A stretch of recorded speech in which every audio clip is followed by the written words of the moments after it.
నా దేవుని వాక్యం నా యొద్దకు వచ్చినప్పుడు దొంగిలించకూడదు, పరాయి వాడి సొమ్మును ఆశపడకూడదు, నా కష్టార్జితం కాని దాన్ని ముట్టుకోకూడదు. వాక్యం నా దగ్గరకు వచ్చినప్పుడు ఆ వాక్యానికి నేను విధేయున్నయ్యా. ఆ వాక్యం ఏం చేసిందో తెలుసా?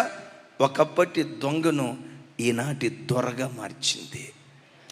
నన్నే కాదు అంటాడు కదా కీర్తనకర్త, భక్తులందరికీ, కొంచెం పెద్దగా చెప్పాలా మాట, భక్తులందరికీ. వాక్యాన్ని పట్టుకొని చెడిపోయిన వాడు ఒక్కడు లేడు. ఎవడైతే వాక్యాన్ని పట్టుకొని వాక్యానుసారంగా బ్రతుకుతూ ఉన్నారో భూమి మీద దేవుడు వారిని గణపరుస్తూ వచ్చాడు. పరలోకపు ఔన్నత్యాన్ని కలుగు చేయగలిగింది కూడా ఇదే దేవుని వాక్యం. కష్టమైన వాక్యానికి సాక్షిగా బ్రతుకు. అయితే వాక్యానికి సాక్షిగా బ్రతికేటప్పుడు కొన్నిసార్లు ఏం జరిగిద్దో తెలుసా? నీ విశ్వాసం కొంతమందికి తెలియక, నీవెందుకు దేవుడని పిచ్చి ప్రేమతో నువ్వు బ్రతుకుతున్నావో తెలియక కొంతమంది లోకస్తులు నిన్ను శత్రువుగా ఎంచుతారు. నీ కులస్తులు, నీ బంధువులు, కొన్ని సందర్భాల్లో కట్టుకున్న భర్తే, కడుపున పుట్టిన పిల్లలే. మనమేంటి, మన కులమేంటి, మనమేంటి, మన గోత్రం ఏంటి, మనం పుట్టిన స్థితిగతులు ఏంటి, ఆ దేవుని మనం ఆరాధించడం ఏంటని ఈ దేవునిలో నుంచి నిన్ను వేరు చేయాలని ప్రయత్నం చేస్తారు. ఇలాంటి పరిస్థితులు ఏంటో తెలుసా? వాక్యం నీ దగ్గరికి వచ్చిన తర్వాత అవసరమైతే కన్నవారిని దూరపరుచుకోవటానికైనా, అవసరమైతే కట్టుకున్న వారిని అవసరమైతే నా వారు అని పిలువబడిన వారిని దూరపరుచుకోవటానికైనా నువ్వు సిద్ధపడాలి. కానీ దేవుని వాక్యాన్ని వదిలిపెట్టకూడదు. అందుకని యేసు ప్రభు వారు మత్తయి సువార్తలో ఒక మాట అంటారు, చూడండి ఆ మాట.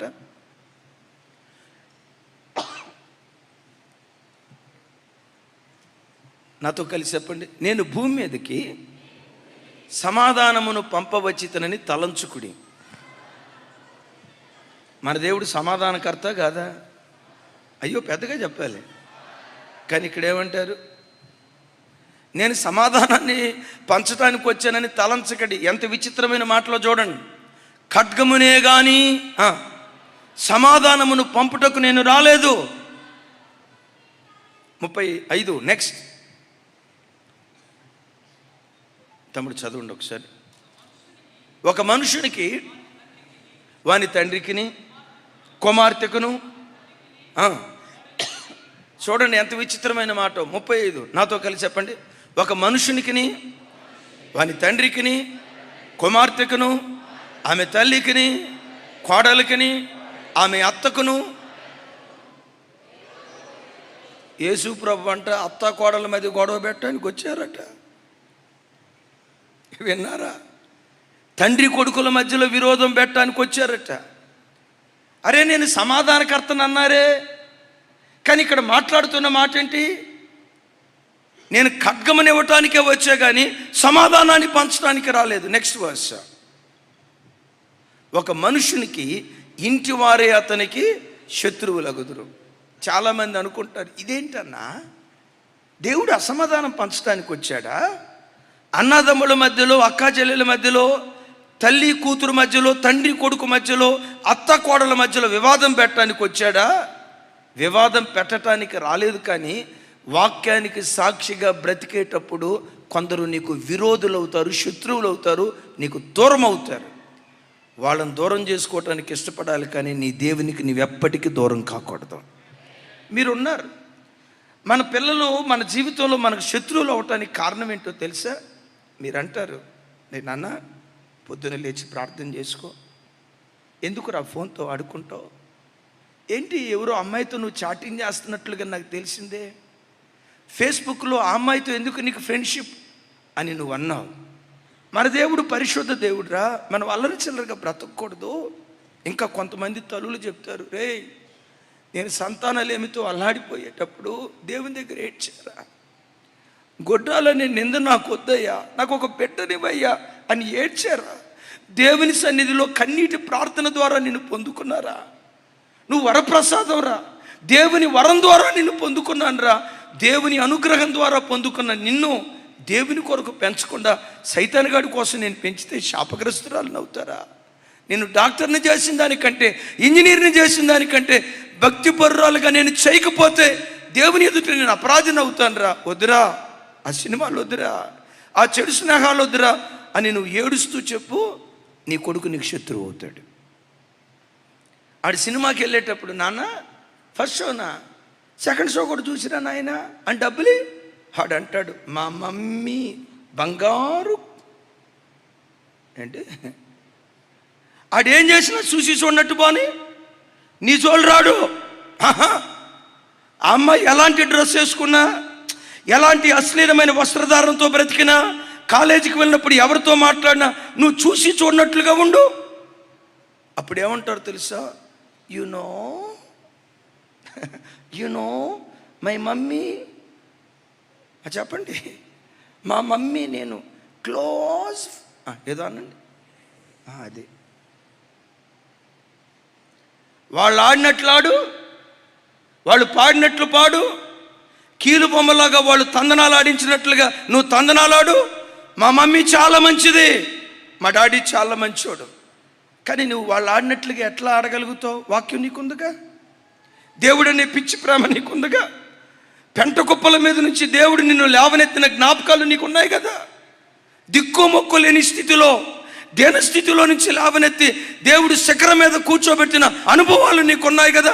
ఇవన్నీ మనసులో ఉంచుకొని, రే ఈనాటి ఈ క్షేమం దేవుడు పెట్టిన భిక్షరా, దేవుడు పెట్టిన భిక్షరా, దేవుడురా ఈ స్థితి ఇచ్చింది, ఆ దేవునికి దూరంగా బ్రతకొద్దురా అని నువ్వు ఏడుస్తూ చెప్తే, ఇది పిచ్చిది, దీనికి లోకం తెలీదు, ఇది ఎడ్డిదిగా బ్రతుకుతూ నన్ను కూడా ఇలా బ్రతకమంటదని కడుపును పుట్టిన బిడ్డలే నీకు శత్రువులు అవుతారు.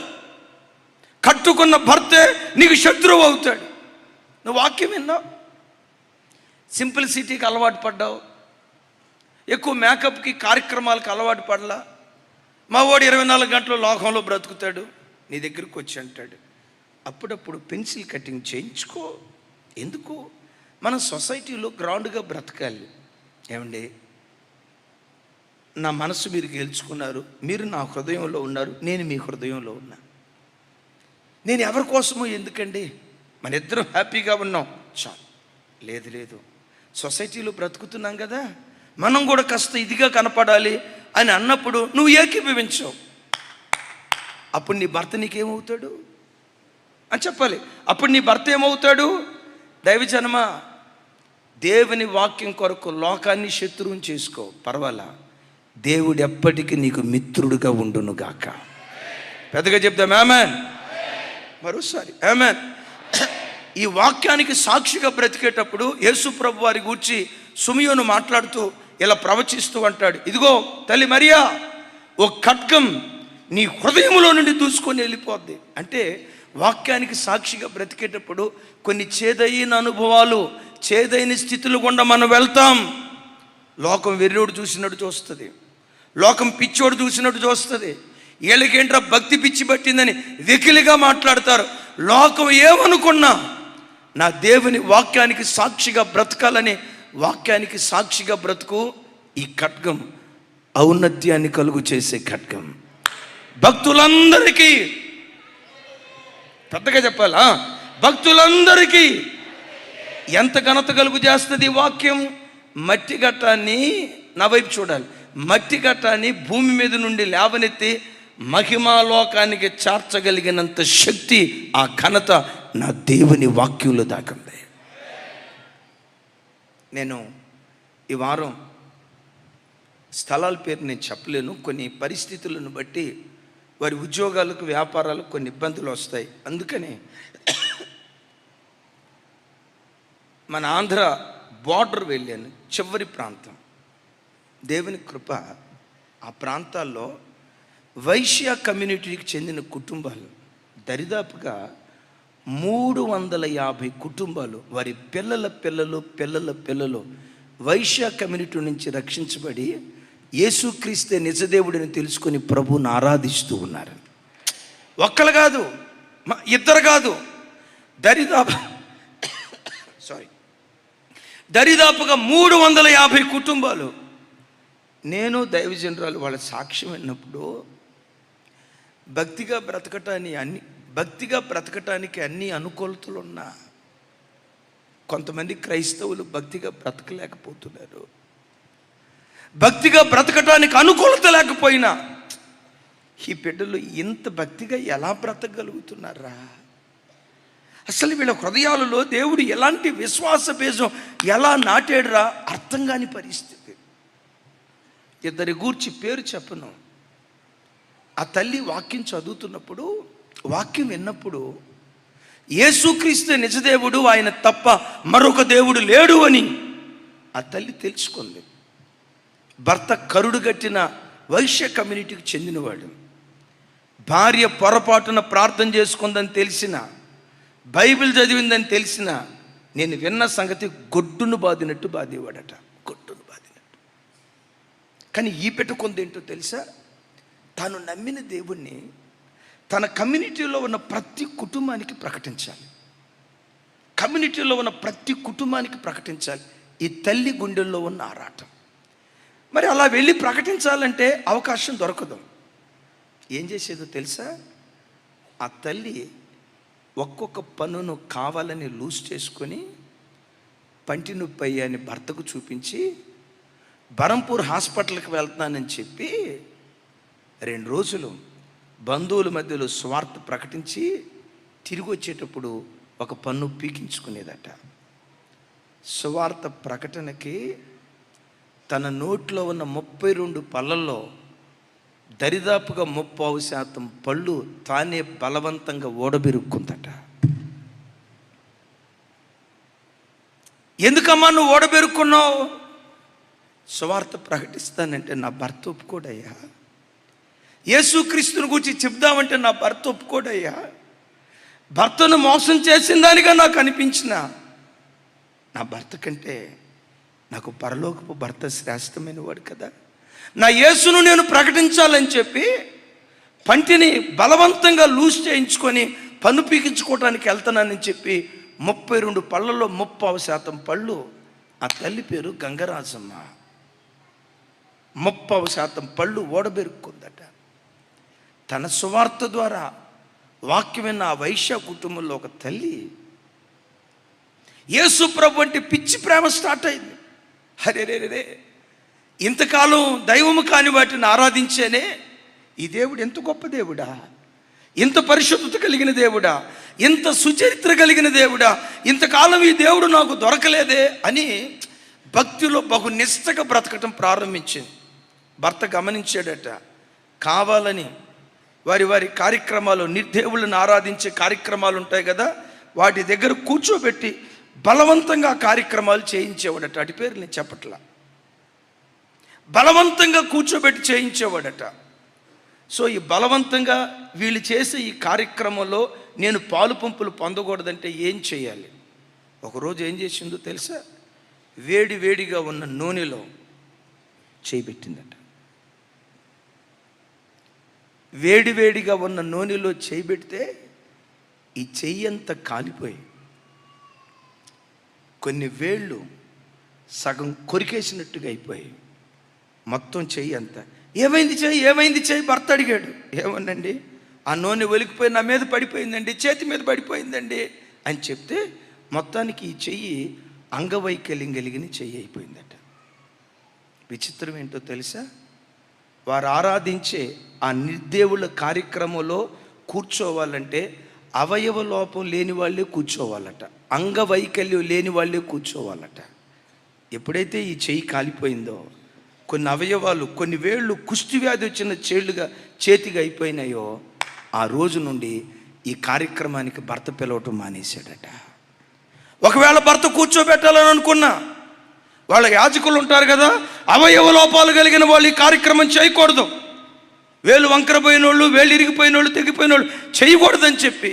విచిత్రం తెలుసా? ఆ దైవం కాని వాటిని ఆరాధించే స్థలాల్లో తాను కూర్చోకుండా ఉండటానికి అవయవాలు పోగొట్టుకోవటానికి సిద్ధపడింది ఆ బిడ్డ. నేను దైవ సేవకురాలు వెళ్ళి వాళ్ళతో మాట్లాడుతూ ఉంటే వాళ్ళ సాక్ష్యమైనప్పుడు కొంతమంది నామకార్థ క్రైస్తవులు ప్రభుని ఆరాధించడానికి అవకాశం ఉన్నా భక్తిహీనంగా బ్రతికే తరం, దేవునికి భయపడని తరం, దేవునికి లోబడని తరం, వెచ్చలివిడిగా బ్రతుకుతున్నటువంటి తరం. అన్ని కుటుంబంలో పుట్టిన బిడ్డల వాళ్ళ గుండెల్లో దేవుడు పుట్టించిన వైరాగ్యం చూడండి. ఆ ఇద్దరు తల్లులు దేవుని సువార్త చేస్తే ఒకప్పుడు ఆ ప్రాంతంలో వైశ్య కుటుంబంలో రక్షణ పొందిన కుటుంబాలు ఒక్కటి కూడా లేకపోతే ఈ బిడ్డల పరిచర్య ద్వారా ఈరోజు 350 కుటుంబాలు క్రైస్తవ కుటుంబాలుగా మార్చబడ్డాయి. దేవుని కొరకు బ్రతికేటప్పుడు నీ కులస్తులు నీకు శత్రువు అవుతారు. కులం కావాలా, క్రీస్తు కావాలా? బంధువులు నీకు దూరం అయిపోతారు. బంధువులు కావాలా, క్రీస్తు కావాలా? క్రైస్తవ జనమా, నా బంధువుల కంటే, నా చుట్టాల కంటే, నా కులం కంటే నాకు క్రీస్తే శ్రేష్ఠుడని వాక్యానికి సాక్షిగా నిలవబడే కృప దేవుడిచ్చునుగాక. అలా వాక్యాన్ని పట్టుకో. భక్తులందరికీ, మరోసారి భక్తులందరికీ, ఇంకోసారి భక్తులందరికీ, ఇంకొకసారి చెప్పండి. ఔన్నత్యాన్ని కలుగు చేసే ఖడ్గం జీవము కలిగిన దేవుని వాక్యం. నీ భక్తి నీ కొడుకు పరలోకం ఇవ్వలేదు, నీ భక్తి నీ కూతురుకు పరలోకం ఇవ్వలేదు, ఆ కుటుంబం యొక్క భక్తి ఈ కుటుంబానికి పరలోకం ఇవ్వలేదు. ఎవరి ఖడ్గం వాళ్ళే పట్టుకొని దేవుని సన్నిధిలో పోరాడితే మన నివాస స్థానాలు మనకుంటాయి. చప్పలు కొడుతూ స్తోత్రాలు చెప్దాం. రెండవది చెప్పి ప్రభు చిత్తమైతే మూడవది వచ్చే వారం చెప్పడానికి ప్రయత్నం చేస్తాను. ఒకటి కత్తి, రెండవది ప్రతి వాడు తన చేతితో ఈటిని పట్టుకోవాలి. మూడవ తమ్ముడు చూపించు ఒకసారి. విల్లు. ప్రతివాడు తన ఇంటికి సపరేట్గా ఈ ఆయుధాలు ధరించి బ్రతకాలి. మెట్టుకు రెండవ చెప్పి నేను ముగిస్తాను. ఈటే అనండి, మరోసారి ఈటే అనండి. పరిశుద్ధ గ్రంథమైన బైబిల్లో ఈటే అనే పదం మొట్టమొదట ఎక్కడ చూస్తామో తెలుసా? హాయి పట్టణం వైపు యెహోషువ ఈటె చాపగా అనండి. హాయి పట్టణం వైపు యెహోషువ ఈటె చాపగా. యెహోషువ చేతిలో ఏముంది? ఈటె ఉంది. టకమని నాకు సమాధానం చెప్పండి. వాళ్ళ గురువు గారు ఉన్నారు మోషే చేతిలో ఏముండేది? విచిత్రం చూడండి, తన నాయకుడి చేతిలో కర్ర ఉండేది, యెహోషువ చేతిలో ఈటి ఉండేది. కర్ర పొదునైందా, ఈటి పొదునైందా? మరోసారి చెప్పాలి. కర్ర పొదునైందా, ఈటి పొదునైందా? దైవజనమా, ఈటే రెండంతల అభిషేకానికి, రెండంతల బలానికి, రెండంతల ఆత్మీయతకు ఈటి గుర్తుగా ఉంది. దీని అర్థం ఏంటో తెలుసా? దుష్టుడు నిన్ను నన్ను ముట్టకుండా ఉండున్నట్లుగా 2025లో చేసిన భక్తి కంటే 2026లో అధికమైన భక్తి చేసేవారిగా మనం బ్రతకాలి. మార్చి మాసంలో మనం చేసిన భక్తి కంటే ఏప్రిల్ మాసంలో మించిన భక్తి చేయాలి. ఏప్రిల్ మాసంలో మనం చేసిన భక్తి కంటే మే మాసంలో ఎప్పటికప్పుడు మన అభిషేకాన్ని రెట్టింపు చేసుకోవాలి. ఎప్పటికప్పుడు మన కృపలు రెట్టింపు చేసుకోవాలి. ఎప్పటికప్పుడు మన తలాంతులను రెట్టింపు చేసుకోవాలి. ఏ క్రైస్తవుడు కూడా ఒకప్పుడు మేము ఎలా బ్రతికే వాళ్ళమో తెలుసా? మంచిది, ఒకప్పుడు బాగా బ్రతికావు, మరి ఇప్పుడు నువ్వు అనాల్సిన మాట, అయ్యా ఒకప్పుడు నా మీద ఉన్న ప్రార్థనాత్మ కంటే దేవుని కృప ఈరోజు రెట్టింపు ప్రార్థనాత్మ కలిగి బ్రతకటానికి దేవుడు కృప చూపించాడు. ఈ మాట ప్రతి బిడ్డ నోట నుంచి నిశ్చయంగా వచ్చునుగాక. నిన్నటి భక్తి కంటే ఈనాటి భక్తి అధికం కావాలి. ఈనాటి భక్తి కంటే రేపటి భక్తి అధికం కావాలి. మరొక మాట చెప్తా, అయ్యలారా, యవ్వన బిడ్డలారా, ఇక్కడ చాలామంది జాయ్, ఇక్కడ చాలామంది నా వైపు చూడండి, ఇక్కడ చాలామంది భక్తి కలిగిన తల్లిదండ్రుల గర్భాన పుట్టారు. నేను నమ్ముతా, ఆ తల్లిదండ్రులు మీ కోట్ల రూపాయలు ఆస్తి ఇవ్వకపోయినా ఆ భక్తి కలిగిన తల్లిదండ్రుల గర్భాన పుట్టడానికి మించిన భాగ్యం, దానికి మించిన ధన్యత మీ జీవితంలో మరొకటి ఏదీ లేదు. భాగ్యవంతుడుకు దేవుణ్ణి మీకు ఇచ్చారు. నేను ఎరిగిన తండ్రులు ఎంతోమంది భక్తికి మారుపేరు, ఎంతోమంది తల్లులు ప్రార్థనకు మారుపేరు, వినయ విధేయతలకు మారుపేరు. వాళ్ళు ఎంత భక్తి కలిగిన వాళ్ళు ఒక్క మాటలో చెప్పాలంటే 2 కుటుంబాలతో ప్రారంభించబడిన మన పరిచర్య ఈ ప్రాంతంలో ఈరోజు వేల కొలది కుటుంబాలుగా దేవుడు విస్తరింపజేశాడు. దానికి కారణం మొదట దేవుని కృప అయితే, మన పాత విశ్వాసులు మొదటి తరంలో మందిరానికి వచ్చిన బిడ్డలు ఉన్నారే, వాళ్ళంత భక్తి కలిగిన వాళ్ళనే దానికి నిదర్శనం ఈ పరిచర్య ఇంత ఆశీర్వదించబడటానికి కారణమే. అలాంటి భక్తి కలిగిన తల్లిదండ్రులు కడుపున పుట్టిన మీరు, మన అమ్మ నాన్న కర్ర అయితే వారి కడుపున పుట్టిన మీరు ఈటెలు కావాలి, వారికంటే శక్తివంతులు కావాలి, వారికంటే పదునైన వారు కావాలి, వారికంటే బలమైన వారు కావాలి. మా తాతయ్య ఎంత ప్రార్థన చేసేవాడో తెలుసా? మా అమ్మమ్మ ఎంత ప్రార్థన చేసిందో తెలుసా? Praise God. మా అమ్మ ఎంత ప్రార్థన, yes praise God. Very next యవన బిడ్డలారా నా వైపు చూడండి, మీ నోట నుంచి రావాల్సిన మాట ఏంటో తెలుసా? మా తాతయ్య మీద ఉన్న ప్రార్థన కంటే, మా నాయన మీద ఉన్న ప్రార్థన కంటే, మా అమ్మా నాన్నల మీద నిలిచిన ప్రార్థనాత్మ కంటే మించిన ప్రార్థనాత్మ దేవుడు మా మీద కుమ్మరించాడయ్యా. మా తండ్రులు కర్రలు, మేము ఈటిలం. వారి మీద ఉన్న అభిషేకం కంటే మా మీద రెట్టింపు అభిషేకాన్ని కుమ్మరించాడని. తల్లిదండ్రులారా, మీ గర్భాన పుట్టిన పిల్లలు మీరేం చదువుకోవాలా? నిశాని వేలుముద్ర. అలాంటి నీ కడుపున ఇంజనీర్ని దేవుడు పుట్టించాడే, అలాంటి నీ కడుపున డాక్టర్ని పుట్టించాడే, అలాంటి నీ కడుపున మంచి స్థితిలో ఉన్న బిడ్డను పుట్టించాడే. చదివిచ్చావు. చదువు కంటే దేవుణ్ణి మరెక్కువగా నువ్వు ఇచ్చుదువుగాక. చదువు కంటే ఆత్మీయతను మరెక్కువగా ఇచ్చుదువుగాక. ఓ క్రైస్తవ తల్లిదండ్రులు ఎప్పుడు 100% సక్సెస్ తెలుసా? నీలో ఉన్న భక్తి నీ పిల్లల్లో కనపడటమే కాదు, నీలో ఉన్న భక్తి కంటే మించిన భక్తి నీ పిల్లల్లో నువ్వు చూడగలిగితే యు ఆర్ 100% సక్సెస్. ఒకసారి మన పిల్లలు ఎట్లున్నారు? ప్రార్థనకి మోకరించిన పిల్లలుగా ఉన్నారా? బలిమి చేత ప్రార్థనలో కూర్చుంటున్నారా? ఇష్టపూర్వకంగా వాళ్ళు బైబిల్ చదువుకోగలుగుతున్నారా?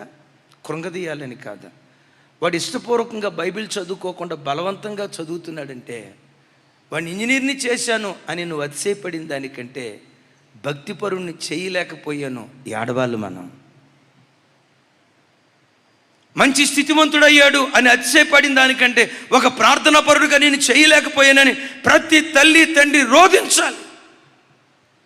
మరొకసారి ఈ మాట చెప్తున్నాను, మన తండ్రుల తరం కర్రలైతే మన తరం ఈటిలగునుగాక. ఎందుకో తెలుసా? ఈ దేవుడు తరం తర్వాత తరం తన అభిషేకాన్ని రెట్టింపు చేసేవాడు. తరం తర్వాత తరం రెట్టింపు చేసేవాడు. ఎవరు బిడ్డలారా, చిన్న బిడ్డలారా నా వైపు చూడండి. కూర్చున్న మీ జీవితంలో ఒక మాట ప్రభుని అడగండి, దేవా నా తండ్రి మీద నిలిచిన భక్తి కంటే తరం తర్వాత తరం అభిషేకాన్ని రెట్టింపు చేస్తానన్నావు కదా, నా తల్లిదండ్రుల మీద నిలిచిన భక్తి కంటే నా మీద రెట్టింపు భక్తి కొమ్మరించయ్యా, రెట్టింపు ప్రార్థన కొమ్మరించయ్యా అని నువ్వు అడిగితే, నీ తల్లిదండ్రులు కర్ర అయితే నిన్ను ఒక ఈటిలాగా దేవుడు మార్చును గాక. అవును, అబ్రహాము కర్ర, ఇస్సాకు ఈటే. అబ్రహాముకి ఎంతమంది భార్యలు? 3. ఇస్సాకుకి కొంచెం గట్టిగా చెప్పాలి. అబ్రహాము బలిపీఠాలు కట్టాడు, ఇస్సాకు ఆ బలిపీఠ మీద బలి పశువుగా తను సమర్పించుకున్నాడు. తండ్రి సమర్పణ కంటే కుమారుడి సమర్పణ మరి శ్రేష్టమైంది. మన తల్లిదండ్రులు కొన్ని బలహీనతలు ఉండొచ్చు, వాళ్ళ బలహీనతలను గురించి మాట్లాడుకోకుండా వాళ్ళల్లో ఈ బలహీనత ఉంది, దేవా వాళ్ళకంటే మించిన భక్తి నేను చేయాలని ఈటెలుగా ఒక్కొక్క బిడ్డ దేవుని సన్నిధిలో మార్చబడుదురు కాక. రెండవది, ఈటి దేని గుర్తు? దీన్ని చెప్పి ముగిస్తా. చూడండి ఆ మాట. యోవేలు గ్రంథం 3వ అధ్యాయం 10వ వచనం. నాతో కలిసి చెప్పండి. మీ కర్రలు చెడగొట్టి ఖడ్గములను చేయుడి, మీ పోటకత్తులను చెడగొట్టి ఈటెలను చేయుడి. ఏం చేయమంటున్నాడు? చివరి మాట చెప్పాలి. ఈటెలను చేయుడి. ఇక్కడ అంటాడు, బలహీనుడు నేను బలాజ్యుడిని అనుకొనవలెను. ఒకసారి నా వైపు చూడండి. యెహోషువ చేతిలో ఏముంది? కొంచెం గట్టిగా, ఇంకోసారి పెద్దగా చెప్పాలి. మోషే చేతిలో ఏముంది? మోషే చేతిలో ఉన్నదానికంటే యెహోషువ చేతిలో ఉన్నది పదునైన ఆయుధం. యెహోషువ చేతిలో ఈటుండటాన్ని బట్టి జరిగింది ఏంటో తెలుసా? గతంలో ఏ హాయి పట్టణం మీద ఓడిపోయారో ఓడిపోయిన చోటే యెహోషువను దేవుడు గెలిపించాడు. నా వైపు చూడండి. నీ తండ్రి గతంలో ఏ విషయంలో ఏ రంగంలో ఓడిపోయాడో నీ తండ్రి కంటే మించిన భక్తిని సంపాదించు. గతంలో ఎక్కడ ఓడిపోయావో ఓడిపోయిన చోటే దేవుడు నేను గెలిపిస్తాడు. ఏ ఉద్యోగంలో ఓడిపోయావో, ఏ వ్యాపారంలో ఓడిపోయావో, ఏ చేతి పనుల్లో ఓడిపోయావో, చివరికి ఏ రంగంలో నువ్వు ఓడిపోయావో, ఈ దేవుడు ఎవరో తెలుసా? ఓడిపోయిన చోటే నిన్ను గెలిపించే దేవుడు. మరొకసారి చెప్తున్నాను, ఓడిపోయిన చోటే నిన్ను గెలిపించే దేవుడు. అట్టి కృపదేవుడిచ్చును గాక. సని ఇక్కడ అంటాడు, పోటకత్తులను చెడగొట్టి ఈటెలను చేయుడి అని చెప్పి ఎక్కడికొచ్చి ఏమంటాడు తెలుసా? బలహీనుడు నేను బలాజ్యుడిని అనుకొనవలెను అనండి. ఎవరు ఏమనుకోవాలట? సహజంగా బలహీనుడు ఏమనుకుంటాడు? కొంచెం పెద్దగా చెప్పండి. ఇప్పుడు తలనొప్పి ఉందనుకో, కూర్చున్న లేచిన తలనొప్పి, తల పగిలిపోతుంది. అంతటితో ఆగుతారా? బ్రెయిన్లో ఏదో గడ్డ ఉన్నట్టుందిరా. ఈలోపే కళ్ళు ఎట్లా తిరుగుతూ ఉంటాయి. కళ్ళు తిరిగినాయి అంటే ఇంకా డౌట్ లేదురా, బ్రెయిన్లో ఏదో గడ్డ ఉండి ఉంటుంది. ఏది ఎందుకన్నా మంచిది. సోవర్చిల మేడం మన చర్చికి వస్తుందంట. సోవర్చిల మేడం దగ్గరికి వెళ్ళి ఒకసారి చూపించుకుందాం. హాస్పిటల్కి వెళ్ళేదాకా సరే, హాస్పిటల్ అంతా స్కానింగ్ అయిపోయింది, బ్రెయిన్లో ఏమీ లేదు అని అంటారు. కానీ ఎందుకైనా మంచిది ఎంఆర్ఐ స్కానింగ్ చేయించుకోండి అంటారు, సిటీ స్కానింగ్ చేయించుకోండి అంటారు.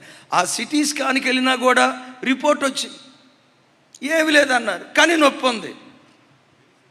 అప్పుడు అంటావు, నాకున్న రోగం ఎంఆర్ఐ స్కానింగ్ కూడా బయటపడకుండా సైతాను గోడు మరుగు చేసినట్టున్నాడు. ఎక్కడ దాకా పోతారో తెలుసా?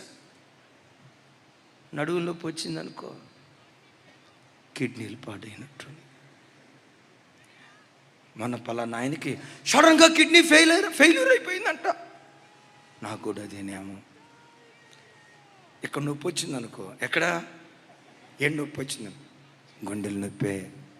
మా తాత గుండెల నొప్పితోనే చచ్చిపోయాడంట. మా ముత్తాత కూడా గుండెల నొప్పితోనే చచ్చిపోయాడట. వంశపారంపర్యంగా ఈ గుండెల నొప్పి వస్తుంది. గుండెల నొప్పి అని డాక్టర్ గారి దగ్గరికి వెళ్తే అంటాడు, రేపు పిచ్చి మొహమా, గుండె ఉండేది ఈ వైపురా.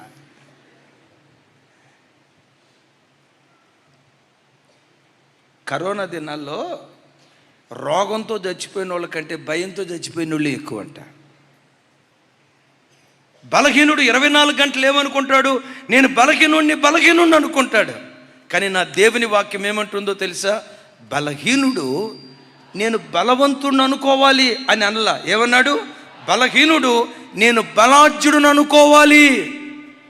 కూర్చున్నా లేచిన గుండెల నిండా విశ్వాసాన్ని పెట్టుకొని దేవుని వాక్యం కలిగిన నేను బలాజ్యురాలిని, పరిశుద్ధాత్మ అభిషేకం కలిగిన నేను బలాజ్యురాలిని, దుష్టుని ఎదిరించగలను.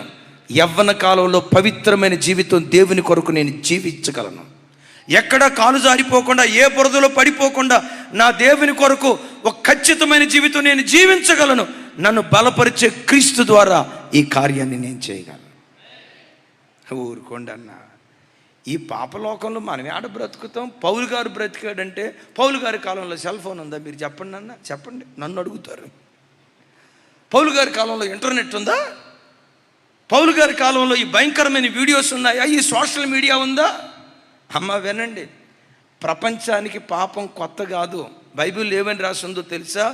సూర్యుని క్రింద నూతనమైనది ఏదీ లేదు. గతంలో ఉన్నదే ఇప్పుడున్నదే రాబోయే కాలం, కొత్తది ఏమీ లేదు. ఆ మధ్య ఒక పిల్లోడు వచ్చాడు, అన్న బెల్ బాటమ్ ప్యాంట్ వేసుకున్న ఎట్టుందో చూడండి, ఇప్పుడు కొత్తగా వచ్చిన ట్రెండ్ అన్నాడు. నేనన్నా, ఒరే పిచ్చి మహారాజా, మా చిన్నప్పుడు సినిమా యాక్టర్లు వేసుకున్న ప్యాంట్లని బెల్ బాటమేరా నాయన. వాళ్ళు నడుచుకుంటూ పోతామంటే మున్సిపాలిటీ ఒక పని లేదు. ఇక మున్సిపాలిటీ వాళ్ళకి పని లేదు, వాళ్ళ ప్యాంట్ చూసుకుంటూ పోయి వాళ్ళ ప్యాంట్ మొత్తం అయిపోయేది. కొత్త ఏమి లేదు, కొత్త ఏం అట్లా చూస్తున్నారు? కొత్త ఏమీ లేదు, పాతవే ఇప్పుడున్నాయే. దైవజనమ, యోసేపు కాలంలో పాపం లేదా? నోవహు కాలంలో పాపం లేదా? లోతు కాలంలో పాపం లేదా? అయ్యబాబోయ్, ఎంత ఘోరమైన పాపం! పురుషులు అవాంఛనీయమైన కార్యక్రమాలు చేస్తూ ఉన్నారు. అయితే ఒక మాట చెప్తా, లోకం అంతా చెడిపోయినా దేవుని కొరకు బ్రతికే శేషం ఎప్పుడు మిగిలి ఉంది. భక్తిపరుడు ఒక్కడూ లేరనుకున్న దినాల్లో, ఇదిగో దేవా నేనున్నా నీ కొరకు. నోవాహు ఉన్నాడే, ఆ నోవాహు కుటుంబం నీ కుటుంబం మగునుగాక. పెద్దగా చెప్దాం ఆమేన్. మరోసారి చెప్దాం ఆమేన్. భక్తిపరుడు ఒక్కడూ లేడు, అందరూ బయలుని ఆరాధించే వ్యక్తులైపోయారు అని దేవుడు వేదలు పడిన దినాల్లో కర్మేలు పర్వతం మీద, ఇదిగో దేవా నేనున్నా నీ కొరకు బ్రతికే గుంపులో. ఈ వాక్యం వింటున్న నీ బ్రతుకులో దేవుడు నీకు ఇచ్చిన ఆయుష్కాలంలో నిన్నటి భక్తి కంటే నేడు మించిన భక్తి చేస్తూ అన్నిటికంటే విశేషంగా నా దేవుడు నన్నే బలపరుస్తాడు. సాతాను గారి చేతిలో నేను ఓడిపోను, తప్పకుండా వాడిని గెలుస్తా. నేను బలహీనుని కాదు, నేను బలహీనురాలి కాదు, నన్ను బలపరిచే క్రీస్తు ద్వారా నేను సమస్తము చేయగలనని నీ ఆత్మను ప్రతి క్షణం పురికొల్పుకుంటూ ఉండు. అలాంటి బలమైన విశ్వాసం నీ గుండెల్లో ఉంటే నీవు సాధించలేని విజయం అంటూ ఏది నీకుంటుందో. మొన్న పటాన్చేరు మీటింగ్స్లో చెప్పే కదా, ఆర్థికంగా పేదదానివై ఉండు పర్వాలా, ఆలోచనల్లో ఎప్పుడు పేదదానిగా బ్రతకొద్దు, ఐశ్వర్యపు ఆలోచనలు చేయి.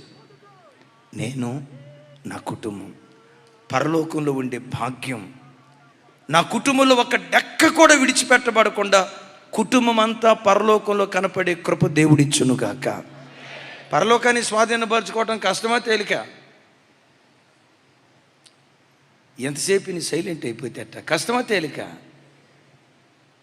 ఏదో అంటున్నారు, బలపరిచే క్రీస్తు ద్వారా అది బహుతేలిక, దేవుని వాక్యం ద్వారా అది బహుతేలిక, దేవుని ఆత్మ ద్వారా అది బహుతేలిక. ఇంకొకసారి అడుగుదామా, దేవా నా ఇంట్లో ఒక డెక్క కూడా విడిచిపెట్టబడకూడదు. ఇక్కడ ఎలా కూర్చొని మిమ్మల్ని ఆరాధించామో నా కుటుంబం అంతా పరలోకంలో ఉండాలి.